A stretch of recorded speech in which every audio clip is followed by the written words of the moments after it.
Welcome po sa ating Pillars of Truth Devotional Hour at sa pagkakataon pong ito ay papasalamat tayo na nadagdagan yung ating kasama ngayon sa ating devotion. Gusto kong pakilala pala sila isa-isa sa inyo. Yung maganda nating kapatid dito ay si Sister Sally at si Brother Charlie na kasama natin nung una si Sister Agnes at ngayon po'y kasama ko rin ang aking magandang may bahay si Sister Stella. Well, tayo po ngayon magpapatuloy sa ating pong kinasimulan katulad po ng ating layunin sa programang ito ay upang abutin ang karamihang mga Pilipino na maari pong dahil lang sa kaabalahan nila ay wala ng panahon na magpunta ng mga bahay-sambahan. Dapat sa pamamagitan ng ating pong devotional time na ito ay maabot kayo ng salita ng Diyos na siyang haligi at sandigan ng katotohanan. Pinag-usapan po natin noong nakaraan yung tungkol sa responsibilidad natin na tayong lahat ay merong kani-kanyang mga pananagutan upang maging matatag at matibay sa Panginoon. Yung bang ang pagiging matibay ko sa Panginoon ay hindi pananagutan ng aking may bahay. Yung pagiging matibay at matatag ni Brother Charlie ay hindi pananagutan ni Agnes, kundi sarili natin pananagutan. Kaya nga't hindi natin masisisi ang sinumang tao o ang anumang mga pangyayari sa ating kapaligiran kung tayo man ay nanghihina, sapagkat katulad ng ating pinag-aaralan ay kailangan natin tayo mismo sa ating sarili ang magsikap na maging matatag sa Panginoon. Sapagkat katulad ng sinabi ni Pablo, at iti uulitin lamang natin dito sa mga mananampalataya sa Efeso, dito sa kabanatang 6 at talatang 10, ang sabi rito, katapos-tapusan mga kapatid, magpakalakas kayo sa ating Panginoon. At itutuloy natin pala na ano ba yung mga paraan para maging matatag tayo, maging malakas tayo sa Panginoon. Siguro ay muli pababasa ko kay Brother Charlie yung verse 11 ng chapter 6 ng Ephesians. Put on the full armor of God so that you can take your stand against the devil's schemes. Okay. Nakita natin dito yung sinabi ng Diyos na isuot natin ang buong kagayakan, kasuotan na pananggalang ng Panginoon at may dahilan para tayo ay makatayo, maging matibay, maging matatag sa lahat ng mga pinaplano ng ating kaaway.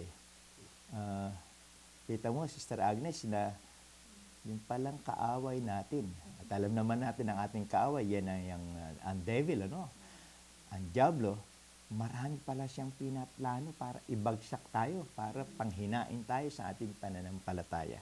Kaya nga ang samo ni Apostol Pablo ay yung isuot natin ang buong kagayakan ng Panginoon para tayo ay makatayo sa mga lahat ng lalang at gawa ng ating kaaway.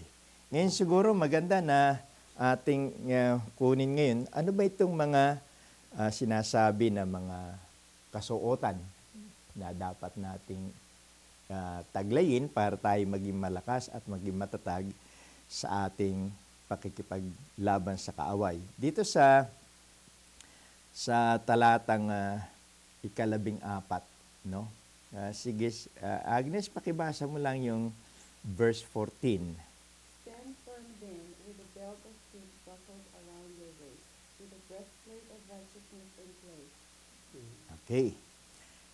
Manindigan tayo, ang sabi rito. At ang sabi rito ay, lagyan natin ang ating mga baywang ng bigkis ng katotohanan. Katulad ng ating devotional fellowship na ito, ang tawag natin ay Pillars of Truth. At yan ay walang iba kundi ang salita ng Diyos. Dito ang sabi naman sa atin ay ating bigkisan. Ano ba ang ibig sabihin? Ano ba pagkaunawa mo, Brother Charlie, din sa lagyan ng bigkis ang ating mga baywang ng katotohanan? Ano ba yung bigkis? Bigkis, yung kumbaga sa panggatong, yung pagka binibigkis mo, pinagsama-sama na ang ibig sabihin dito, yung katotohanan, nasa ating nasa ating baywang upang ito ay may express natin sa ating pang-araw-araw na pamumuhay. Okay. Kaya nga, napakahalaga nito, yung bigkis ng katotohanan. Kasi sa panahon ngayon, marami tayong nakikitang parang hindi totoo, di ba? Maraming mga huwad. Kamakailan lang ay pinag-uusapan natin yung maraming lumalabas na mga perang hindi totoo. Pero mukhang totoo, no? Mga counterfeit. At dito ang sabi ay napakahalaga na tayo pala'y laging merong bigkis ng katotohanan sapagkat ito ang sinasabi ng Panginoon. Natatandaan niyo sabi ng Jesucristo nung sa kanyang mga alagad. Sabi niya, hindi lamang siya ang daan, kundi siya ang katotohanan. Sa makatwid, sa lahat ng ating panahon, sa ating buhay, ay mahalaga na dala-dala natin ang katotohanan. At minsan nakakalungkot mang sabihin, ay maraming mga tao ngayon, at maging sa kalipunan ng mga mananampalataya na, minsan nalilimutan nila na yung bang dala-dala nila dapat yung katotohanan. Minsan maski sa maliliit lang mga bagay ba, hindi natin nasasabi yung totoo. At yan ay nakalulungkot na nangyayari ngayon sa ating kapaligiran. Agnes, pwede ka bang magbigay ng halimbawa na maliit na mga bagay na nagagawa ngayon na walang katotohanan? Oo. Halimbawa, minsan sa ating mga parents, di ba? Sa ating mga magulang, minsan meron tayong gustong ibigay sa mga anak natin o meron tayong gustong dalhin sa kanila na isang bagay na dapat nilang tandaan. Minsan, imbis na sabihin natin yung totoo, kung ano-ano pang mga bagay na hindi totoo yung sinasabi natin. At yan ay simple lamang mga kapatid na napakahalaga na sa panahon ngayon, dapat ay dala-dala natin ang katotohanan. Sa lahat ng bagay, maging totoo tayo. Sabi mga biro nga pag tinatanong sa application form ngayon, age, edad. Ha? Dinadaya pa. may dayaan pa ng konti Sabi, di bali, konti lang naman.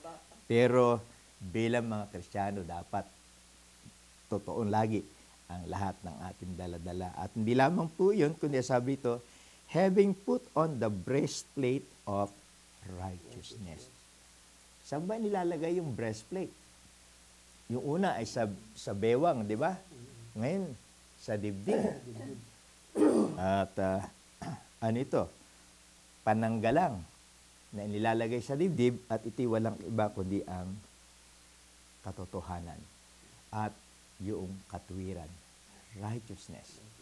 Kaya nga mga kapatid, sa inyo na mga nanonood ay tandaan nyo ang unang dalawang bagay na sinasabi ng salita ng Diyos sa atin. Para tayo makatayo na matibay at matatag, kinakailangan na bubuhay tayo sa katotohanan at hindi lamang katotohanan, kundi laging dala-dala natin sa ating buhay ang katwiran ng ating Panginoon. So siguro pansamantala uli, napakasarap sana nitong ating pag-uusap no? Pero mga kabayan, alam ko na kayo man ay nasasabik din, pero maganda rin yung pansamantala ay puputulin natin itong ating segment nito upang sa susunod na muli nating pagkikita, muli ay pagbulay-bulayan natin ang salita ng Diyos na siyang haligi ng katotohanan. Pagpalain kayo lahat ng ating Panginoon. Manalangin tayo. Salamat po, Panginoon, sa pagkakataong to na nagkasama-sama kaming nagbulay-bulay na yung mga salita, pinag-aralan, at nakita namin, Panginoon, na sa kapanahong ito, kailangan namin nabubuhay sa katotohanan at sa katwiran ng salita ng Panginoon. Pagpalain po, Panginoon, ang mga taong nanonood ngayon, mga kababayan namin, at anuman po ang kanilang pangangailangan, maaari sa pagkakataong ito, may nanonood na punong-puno ng maraming mga kabigatan sa buhay. May nanonood na maaring may karamdaman sa kanyang pangatawan. Panginoon, dalangin po namin na magdala ka ng kagalingan sa kanila at higit sa lahat, katugunan sa anong maaaring problema na kanilang kinapapalooban ngayon at magkaroon sila ng patotoo na sapagkat sila'y tumayo sa katotohanan at katwiran ng salita ng Diyos, hindi na naig ang kaaway laban sa kanila. Salamat po, itong aming dalangin. Sa pangalan po ng Panginoong Hesukristo. Amen. Amen. Ito, Pastor, totoo na.